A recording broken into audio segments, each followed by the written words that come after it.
नमस्कार। आपका स्वागत है किस्से कविताएं में। आज सुनिए रविंद्रनाथ टैगोर की प्रसिद्ध कहानी कंकाल।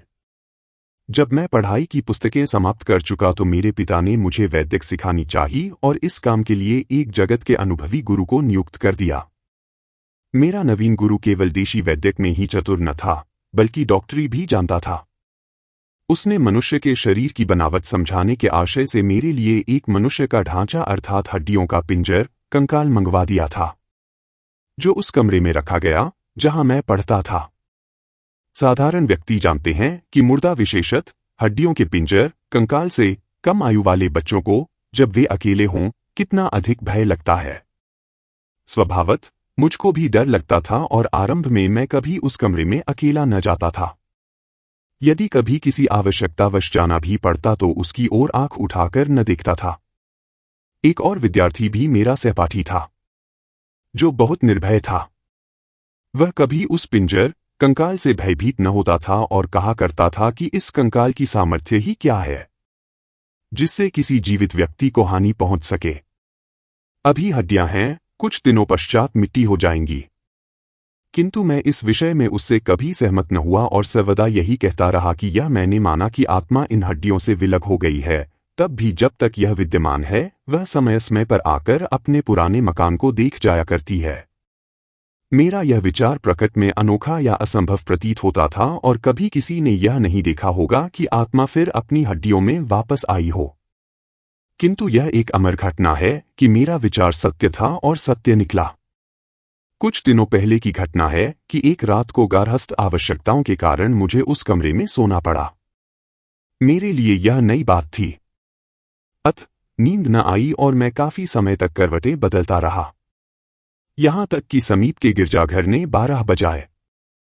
जो लैंप मेरे कमरे में प्रकाश दे रहा था वह मध्यम होकर धीरे धीरे बुझ गया। उस समय मुझे उस प्रकाश के संबंध में विचार आया कि क्षण भर पहले वह विद्यमान था किंतु अब सर्वदा के लिए अंधेरे में परिवर्तित हो गया। संसार में मनुष्य जीवन की भी यही दशा है, जो कभी दिन और कभी रात के अनंत में जा मिलता है। धीरे धीरे मेरे विचार कंकाल की ओर परिवर्तित होने आरंभ हुए। मैं हृदय में सोच रहा था कि भगवान जाने ये हड्डियां अपने जीवन में क्या कुछ न होंगी। सहसा मुझे ऐसा ज्ञात हुआ जैसे कोई अनोखी वस्तु मेरे पलंग के चारों ओर अंधेरे में फिर रही है। फिर लंबी सांसों की ध्वनि, जैसे कोई दुखित व्यक्ति सांस लेता है, मेरे कानों में आई और पांवों की आहट भी सुनाई दी। मैंने सोचा यह मेरा भ्रम है और बुरे स्वप्नों के कारण काल्पनिक आवाजें आ रही हैं, किंतु पांव की आहट फिर सुनाई दी। इस पर मैंने भ्रम निवारण हेतु उच्च स्वर से पूछा, कौन है? यह सुनकर वह अपरिचित शक्ल मेरे समीप आई और बोली, मैं हूं, मैं अपने कंकाल को दिखने आई हूं। मैंने विचार किया मेरा कोई परिचित मुझसे हंसी कर रहा है, इसलिए मैंने कहा, यह कौन सा समय कंकाल देखने का है? वास्तव में तुम्हारा अभिप्राय क्या है? ध्वनि आई, मुझे असमय से क्या अभिप्राय?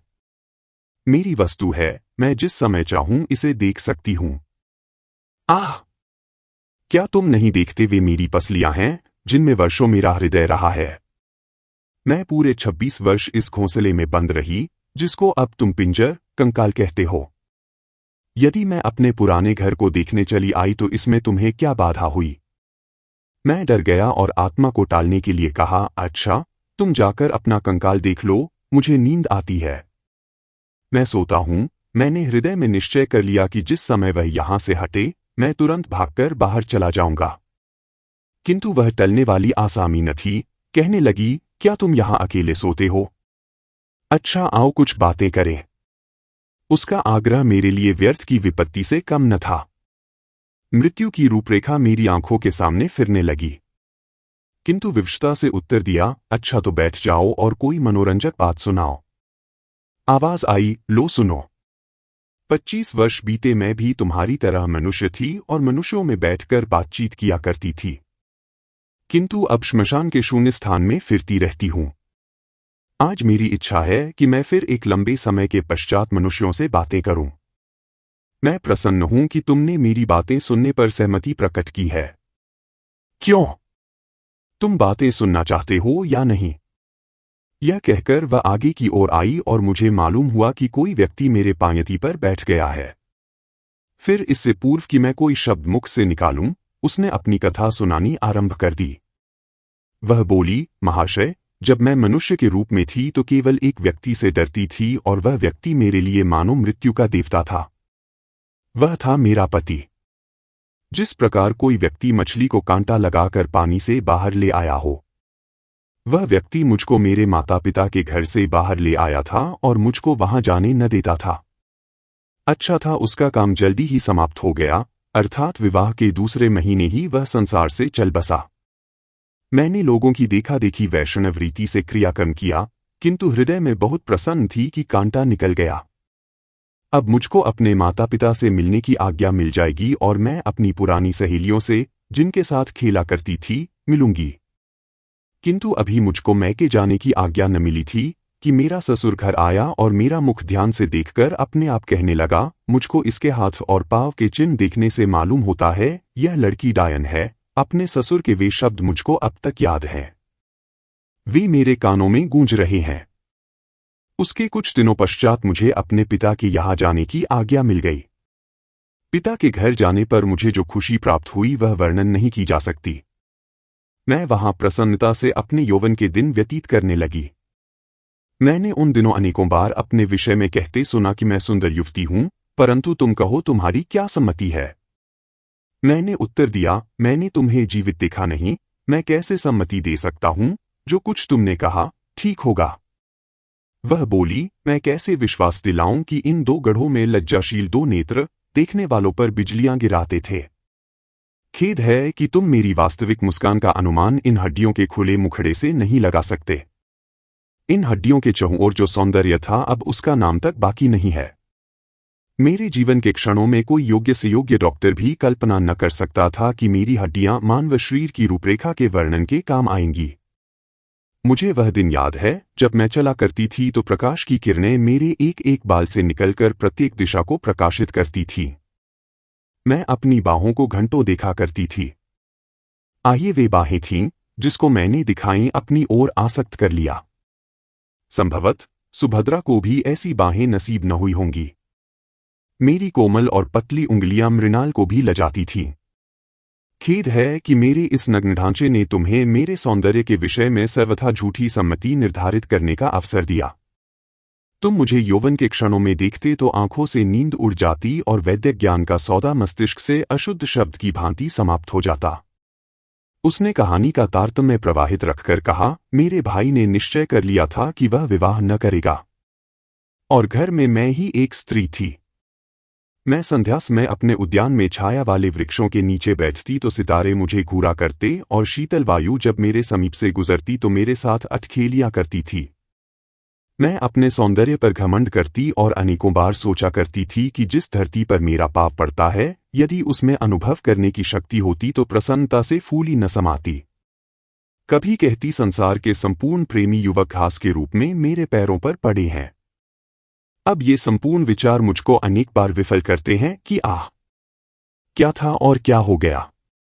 मेरे भाई का एक मित्र सतीश कुमार था जिसने मेडिकल कॉलेज में डॉक्टरी का प्रमाण पत्र प्राप्त किया था। वह हमारा भी घरेलू डॉक्टर था। वैसे उसने मुझको नहीं देखा था, परंतु मैंने उसको एक दिन देख ही लिया और मुझे यह कहने में भी संकोच नहीं कि उसकी सुंदरता ने मुझ पर विशेष प्रभाव डाला। मेरा भाई अजीब ढंग का व्यक्ति था। संसार के शीत ग्रीष्म से सर्वथा अपरिचित वह कभी गृहस्थ के कामों में हस्तक्षेप न करता। वह मौन प्रिय और एकांत में रहा करता था, जिसका परिणाम यह हुआ कि संसार से अलग होकर एकांत प्रिय बन गया और साधु महात्माओं का सा जीवन बिताने लगा। हाँ, तो वह नवयुवक सतीश कुमार हमारे यहाँ प्राय आता और यही एक नवयुवक था जिसको अपने घर के पुरुषों के अतिरिक्त मुझे देखने का संयोग प्राप्त हुआ था।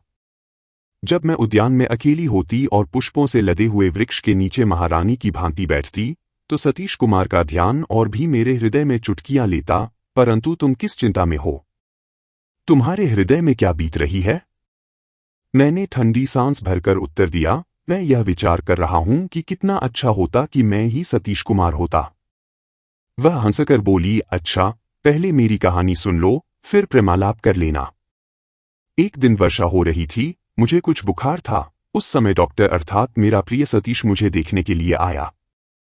यह प्रथम अवसर था कि हम दोनों ने एक दूसरे को आमने सामने देखा और देखते ही डॉक्टर मूर्तिमान स्थिर सा हो गया और मेरे भाई की मौजूदगी ने होश संभालने के लिए बाध्य कर दिया। वह मेरी ओर संकेत करके बोला, मैं इनकी नब्ज देखना चाहता हूं।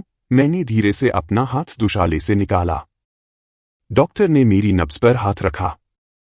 मैंने कभी न देखा कि किसी डॉक्टर ने साधारण ज्वर के निरीक्षण में इतना विचार किया हो। उसके हाथ की उंगलियां कांप रही थीं। कठिन परिश्रम के पश्चात उसने मेरे ज्वर को अनुभव किया, किंतु वह मेरा ज्वर देखते देखते स्वयं ही बीमार हो गए। क्यों, तुम इस बात को मानते हो या नहीं? मैंने डरते डरते कहा, हाँ, बिल्कुल मानता हूं। मनुष्य की अवस्था में परिवर्तन उत्पन्न होना कठिन नहीं है। वह बोली, कुछ दिनों परीक्षण करने से ज्ञात हुआ कि मेरे हृदय में डॉक्टर के अतिरिक्त और किसी नवयुवक का विचार तक नहीं। मेरा कार्यक्रम था संध्या में वसंती रंग की साड़ी पहनकर, बालों में कंघी, फूलों का हार गले में डालकर, दर्पण हाथ में लिए बाग में चले जाना और पैरों देखा करना। क्यों, क्या दर्पण देखना बुरा है? मैंने घबराकर उत्तर दिया, नहीं तो। उसने कहानी का सिलसिला स्थापित रखते हुए कहा, दर्पण देखकर मैं ऐसा अनुभव करती जैसे मेरे दो रूप हो गए हैं। अर्थात मैं स्वयं ही सतीश कुमार बन जाती और स्वयं ही अपने प्रतिबिंब को प्रेमिका समझकर उस पर तन मन न्यौछावर करती। यह मेरा बहुत ही प्रिय मनोरंजन था और मैं घंटों व्यतीत कर देती। अनेकों बार ऐसा हुआ कि मध्याह्न को पलंग पर बिस्तर बिछाकर लेटी और एक हाथ को बिस्तर पर उपेक्षा से फेंक दिया। जरा आंख झपकी तो सपने में देखा कि सतीश कुमार आया और मेरे हाथ को चूमकर चला गया। बस, अब मैं कहानी समाप्त करती हूं, तुम्हें तो नींद आ रही है। मेरी उत्सुकता बहुत बढ़ चुकी थी। मैंने नम्रता भरे स्वर में कहा, नहीं, तुम कहे जाओ, मेरी जिज्ञासा बढ़ती जाती है। वह कहने लगी, अच्छा सुनो। थोड़े दिनों में ही सतीश कुमार का कारोबार बहुत बढ़ गया और उसने हमारे मकान के नीचे के भाग में अपनी डिस्पेंसरी खोल ली। जब उसे रोगियों से अवकाश मिलता तो मैं उसके पास जा बैठती और हंसी ठट्ठों में विभिन्न दवाई का नाम पूछती रहती। इस प्रकार मुझे ऐसी दवाएं भी ज्ञात हो गईं जो विषैली थीं। सतीश कुमार से जो कुछ मैं मालूम करती वह बड़े प्रेम और नम्रता से बताया करता। इस प्रकार एक लंबा समय बीत गया और मैंने अनुभव करना आरंभ किया कि डॉक्टर होशवास खोए से रहता है और जब कभी मैं उसके सम्मुख जाती हूं तो उसके मुख पर मुर्दनी सी छा जाती है। परंतु ऐसा क्यों होता है? इसका कोई कारण ज्ञात न हुआ। एक दिन डॉक्टर ने मेरे भाई से गाड़ी मांगी। मैं पास बैठी थी।